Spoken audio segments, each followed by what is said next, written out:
Welcome to another RDWorks Learning Lab. This one is fairly hot on the heels of the previous one because there was a logical reason why I wanted to explain about the fourth corner problem. That was really a bit of an excuse to talk about the red dot pointer and the way that it can actually fool you if you're not careful about it. Now, I fully understand how the red dot pointer can fool you because I've been experimenting with these things for about 4 years now, on and off, and as you will have seen, I'm up to probably Mark 8 now with the thing that I put on the back of this machine, which is a variation of the Mark 7, but it was positioned in such a way that I was absolutely sure that I'd cracked the problem. I hadn't.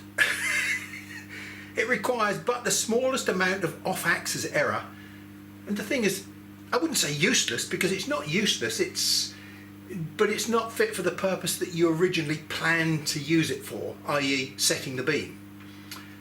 It gets you there roughly, but roughly means you still have to go around and use that dreaded scorch method, which I really don't like, but you have to live with it, and I've devised methods and procedures by which you can do it efficiently and cleanly now. So it's not a trauma, it's just messy.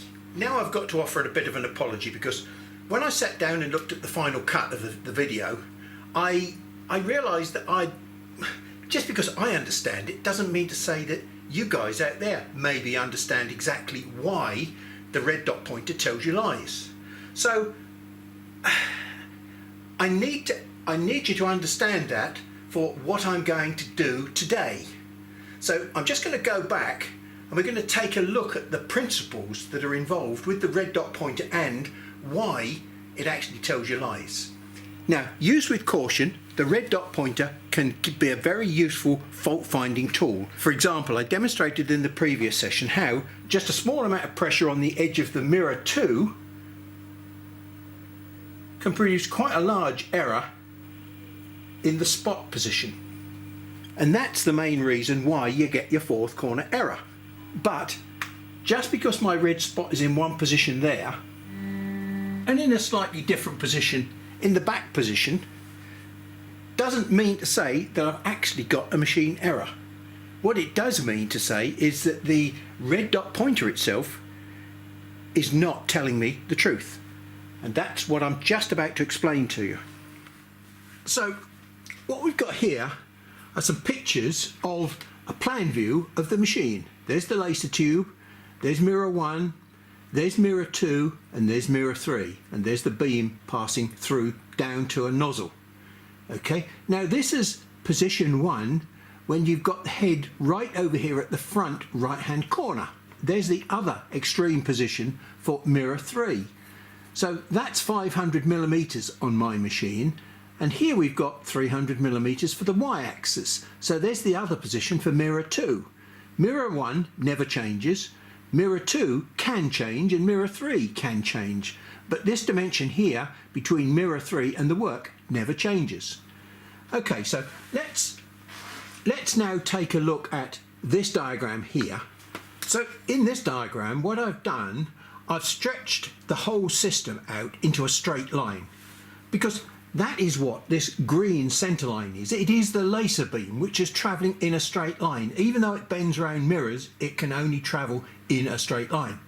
Here we've got the system set up with the head down at the front right hand corner of the machine, as far away from the laser as it can possibly be. So we've got maximum x-axis 300, we've got maximum y-axis 500, we've got a distance down to the work, and then we've got these distances here between the mirrors. So here's my red dot pointer here, and as you can see, it doesn't perfectly line up with the axis of the laser beam. But what I have done, as I demonstrated in the previous video, was I have made the laser pointer agree with the laser beam at the entrance to mirror 3. So here is where we've got coincidence. We can't see it at this scale, but if I zoom in, okay, so I've set the beam and the red dot to coincide at this point here, which is mirror 3. Now, by the time it moves away from mirror 3, it gets down to the work here. Look, you can see we've already got an error.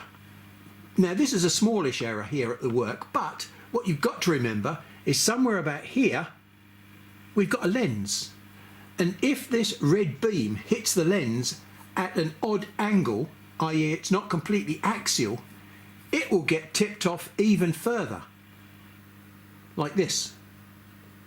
So we've got a double error that can occur beyond mirror 3. Okay, so that's the situation that occurs when we've got the head fully extended as far away from the laser as we can possibly go. Now, the example that I gave you in the previous session was where we had the head over here and we moved the head from this front position to the rear position. Now, effectively what we've now done, we've just removed 300 millimeters from the path length. So we've got a much shorter path length. Now let's go and have a look and see what that does to the position of the red dot. Now we've not changed the overall position of the laser beam. It's still passing right through the system. We've not changed the position of the red dot pointer. It's still out of position and it's still aiming at mirror 3. But mirror 3 is no longer where it was before, which was here. We've now moved mirror 3 along the beam to here, and so now look what we've got. We've got an error. The laser beam is staying perfectly true, but the pointer is not. Then a much worse situation occurs when we bring the mirror across to the back left hand corner. Now we've got a very, very short path length here, look, down to the work. And let's see what's happened at mirror 3 now. Yeah, we've got a huge error there at mirror 3 now. Unless you have this red beam completely and perfectly aligned with your laser beam, you're going to get errors. At the end of the day, there's only one thing that's true and perfect about this, and that's the laser beam itself. I know people have tried to use beam combiners, but beam combiners suffer with exactly the same problem as this. You can get the beam combiner lined up to some point, but if it's not lined up perfectly with the laser beam, and that's very, very nearly impossible to do, then you're going to finish up with an error of this sort. Okay, so you can't even trust a beam combiner. Now, this is the one exception to that rule, and that is an SPT laser tube which has got an integrated beam combiner. Now, it's all factory preset, you cannot fiddle with it, and so therefore you can rely on the integrity of the beam axis and the red dot beam axis. So there it is installed right on the end of the tube. Normally with a beam combiner you would lose somewhere between 5 and 8% of your power to the beam combiner.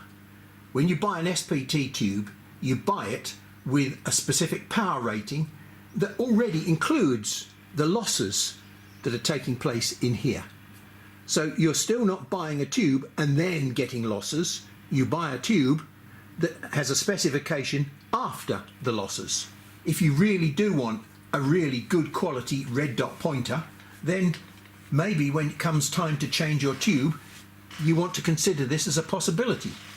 Now, 4 years ago, I started work on my laser pointers, and I crossed paths with a guy called Peter Jensen, who was doing much the same sort of thing, but for a different reason. Now, he was busy trying to produce a through the lens red pointer, whereas in fact I was trying to produce a red pointer that would enable me to reset the mirrors easily. So we had quite a lot of conversations at that stage, and he went with his own ideas. But in essence, look, you can see here one of his early ideas was to have a red dot in front of the beam, and then when you didn't need it in place, he withdrew it, and that allowed the laser beam to be enabled. So you couldn't fire through it. So as you can see from his picture there, he's pretty good with his 3D printing and his electronics, and he was able to knock up quite a complicated system there. Whilst at that time I was concentrating on locating off the water jacket on the end of the tube.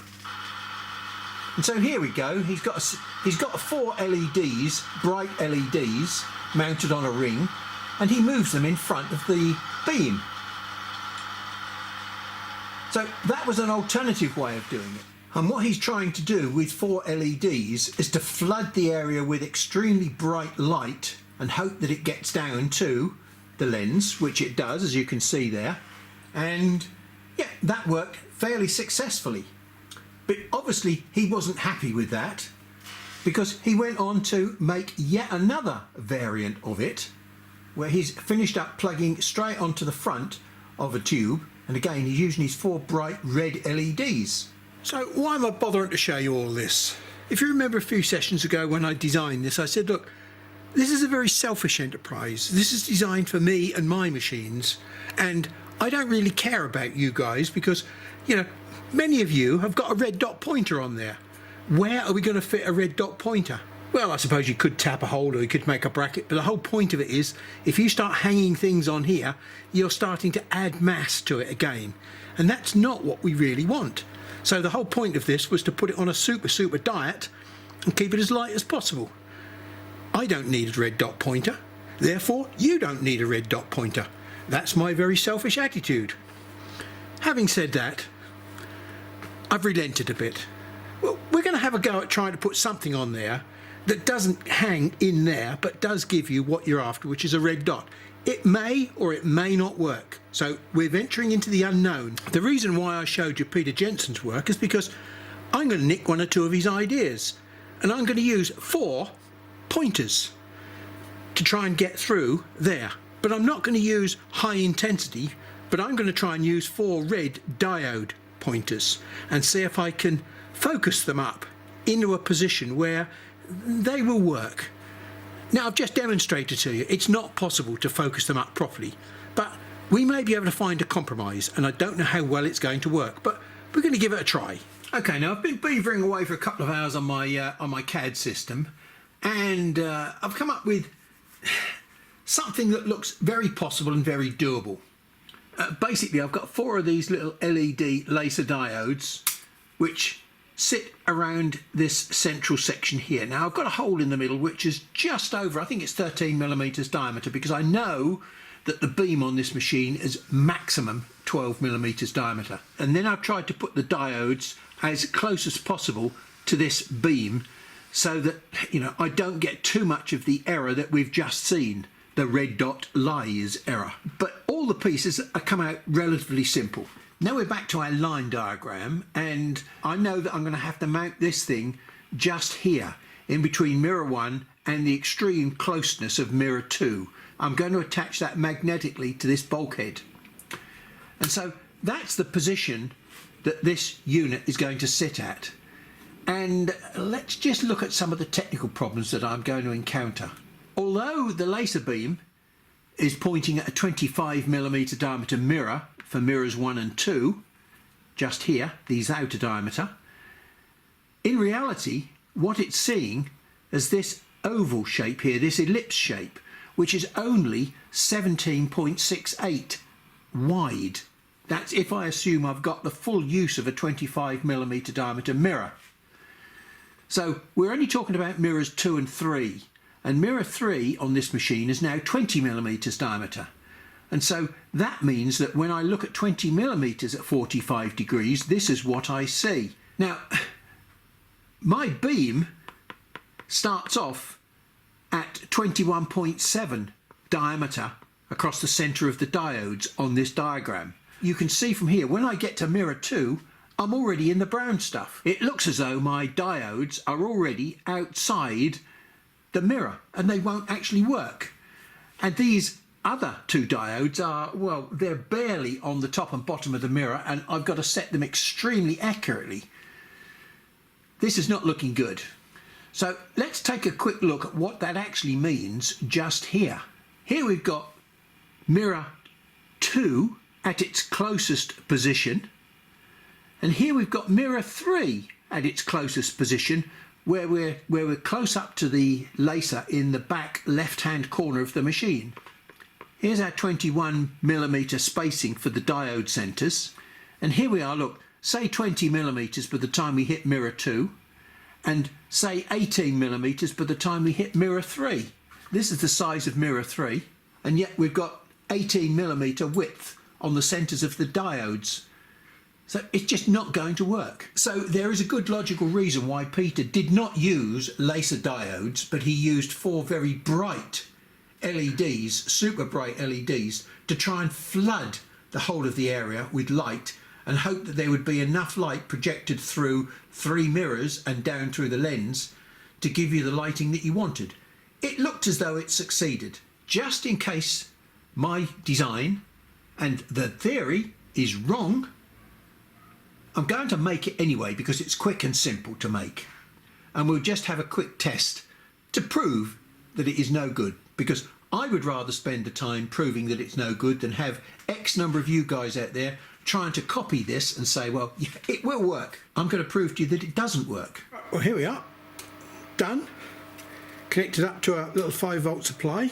And fingers crossed. Wow. So, let's just... Oh, that's going to bite, isn't it? Before we put it in the machine, we'll just stick a target on there with a magnet. And we'll see how well we can steer them now.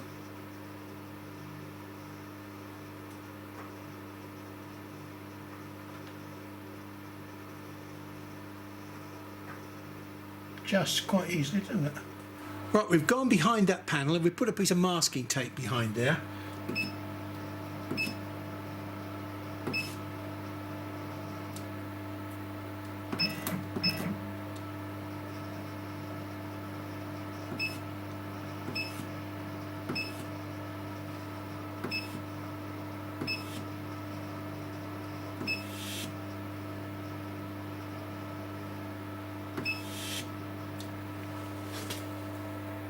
So that, I think, is probably about as big as the hole is going to get, which is good news, because it's quite a small hole.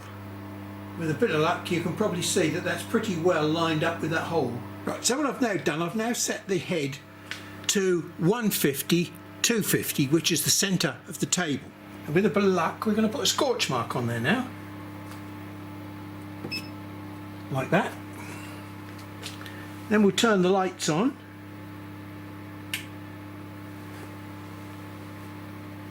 And now we've got to adjust each one of these onto that mark. After half an hour of fiddling, frustration and foul-mouthed words, which you won't see because I'm not going to dig this hole any deeper. I've stopped, and I think the only positive thing that comes out of this is that I can say that it is a successful failure. Yeah, I did warn that it might not turn out well, but that's all part of learning, isn't it? Failure. It just reinforced some of the problems that you could have if you can't get your beam perfectly aligned. But what we proved is we couldn't get close enough to the axis of the laser beam to make any sort of useful through the lens pointer. So with that learning experience behind us, I will say cheerio and see you in the next session.